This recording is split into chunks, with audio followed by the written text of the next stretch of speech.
Shabbat Shalom, everyone. In my personal life, I try very hard to have some mindfulness about the things that I am happy about, the things I feel good about, and that which I have to be grateful for.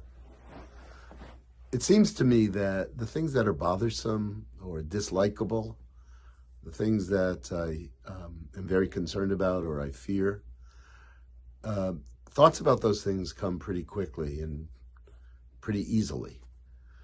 And I don't know if I'm alone here, but I assume that all of you feel that. Particularly, I know that during these days, people feel as if we're living in really horrible times because of the amount of divisiveness and because of the hatred and because of the amount of violence and threats in our world. And so being able to create an attitude of gratitude, to be able to create some balance is so very, very important. One of the beautiful things about Jewish life can be found in a balance. And I want to explain it. There are many different ways that we see the balance that exists in Judaism in terms of what it addresses. But sometimes it's very, very particular.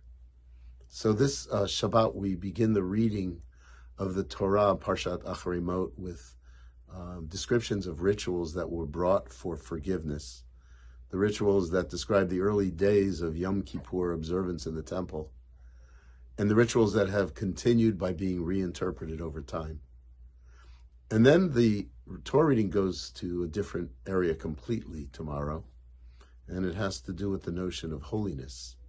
And what we find is that holiness is found in relationship and human behavior and the creation of a life that's based on honor and a life that's based on respect.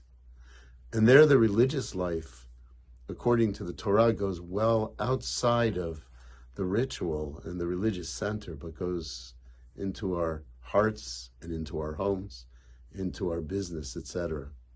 And that type of balance is so critical. And it's so wonderful that we have a tradition that can remind us of this if we're willing to pay attention to it.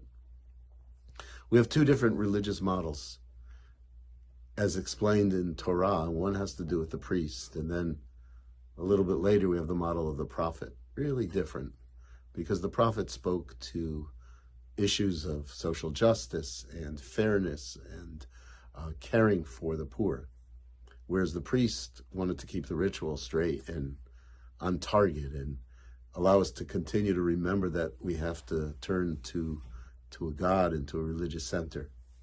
I think that all of those things are necessary. Each one keeps alive the other when it's used properly. There is a lot that I feel grateful for.